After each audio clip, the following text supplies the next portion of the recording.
एक एक घंटा पूजा भी करेंगे, सुबह घूमने जाएंगे तो झोला लेके जाते, थैली प्लास्टिक वाली, और दूसरे के चहर दीवारी किनारे किनारे जो फूल लगे होते हैं ना, वैसे डंडा से झुका झुका करके फूल तोड़ के ले आते हैं।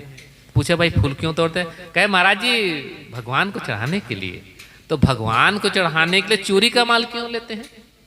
वो चोरी का माल था, बिना पूछे लिए तो चोरी का माल हो गया। चोरी के माल से भगवान कभी खुश होने वाला नहीं है। अरे भाई भगवान को चढ़ाना है, 10 रुपया और खर्चा करो, कमाओ 10 रुपया, अपनी आमदनी बढ़ाओ, नहीं तो घर में थोड़ा गमला में लगाओ।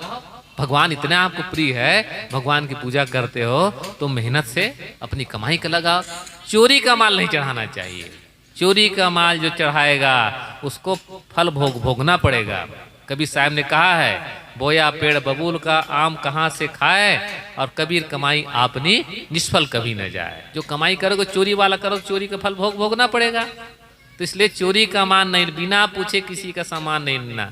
एक संत थे, नारद मुनि को जोड़ देते हैं कथाकार लोग कि भाई नारद मुनि एक बार जा रहे थे खेतों के रास्ते और बढ़िया तुअर लगा था, तो तुअर तोड़ तोड़ करके खाने लगे। तो खाने लगे और खाते खाते रास्ता भी चलते गए, खाते भी गए और पहुंच गए भगवान के दरबार में, विष्णु जी के पास में। तो भगवान तो जान गए कि भाई ये आए हैं रास्ते से और किसान का तुअर खाते खाते आए हैं। तो कहे तुमने रास्ते में तुअर खाया? कहे हाँ भगवान तुअर तो खाया। तो क्या किसान से पूछा था कि नहीं? नहीं भगवान किसान से तो नहीं पूछा था। क्या तुम्हारी खेत थी? कहे नहीं मेरी खेत नहीं थी। तो कहे तुमने चोरी का माल खाया, चोरी का माल खाया। चोरी का माल कम से कम साधु को तो नहीं खाना चाहिए, तुमने चोरी का माल खाया। हाँ भगवान गलती तो हो गई, अब क्या करूं, इसका फल तुमको भोगना पड़ेगा। चाहे भगवान हो, चाहे भगवती हो, चाहे देवी हो, चाहे देवता, भगवान सबको अपने कर्मों का फल भोगना पड़ता, कोई नहीं बचा। देखो महाराज राम अपने कर्मों का फल भोगे, महाराज कृष्ण भोगे, कौन नहीं भोगा? हम लोग भी भोगते हैं अपने अपने कर्मों का फल, कोई दूसरा बचाने वाला नहीं है। तो नारद जी ने कहा महाराज गलती तो हो गई, तो अब हमको उसका प्रायश्चित बताइए। कहे जिसका माल खाए उससे छूटो भाई। तो कैसे करूं? जाके उसके नौकरी करो, तब तुम्हारा अन्न का जो खाए वो छूटेगा।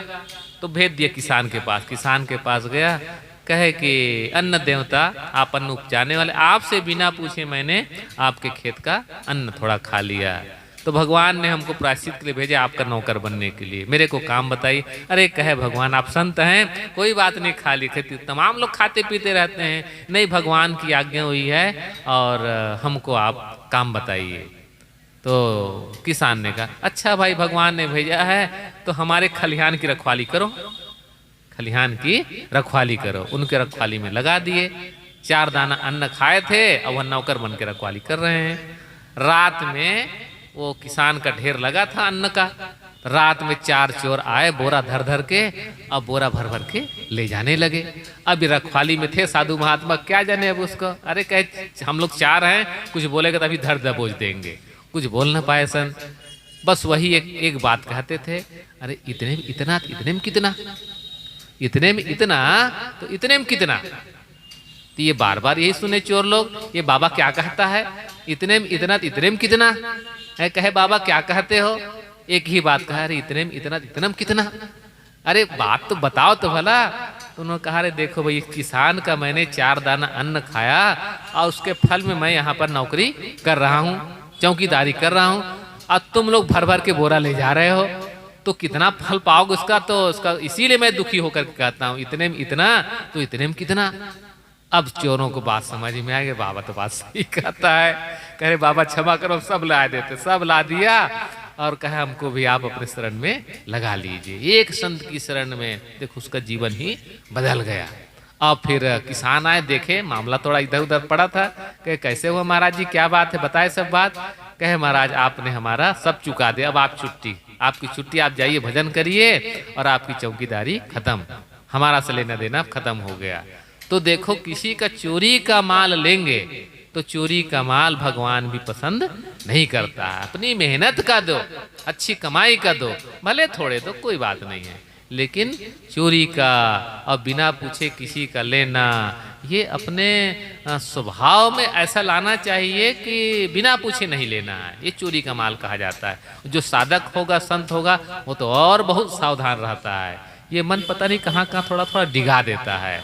अच्छी चीज़ देखी, कोई प्रलोभन की चीज़ देखी तो वो झट उठा लेता है। तो ऐसा नहीं, बड़े बुजुर्ग हो गए तो भी मन थोड़ा ललचा जाता है। इसी लालच को कम करने के लिए तो ज्ञान चाहिए, विवेक चाहिए, भक्ति चाहिए। और इसके ये संतजन इसकी भक्ति बताते हैं। और यही हमारे जीवन को अच्छा बनाने के कड़ी तो है, जीवन को अच्छा बनाने के। खाली भजन बताया तो 4 घंटा ध्यान में बैठे कोई नहीं रह सकता है। कुछ देर बैठा, कुछ दिन ज्ञान के ग्रंथ पढ़ा और कुछ बाकी अपना काम धंधा किया।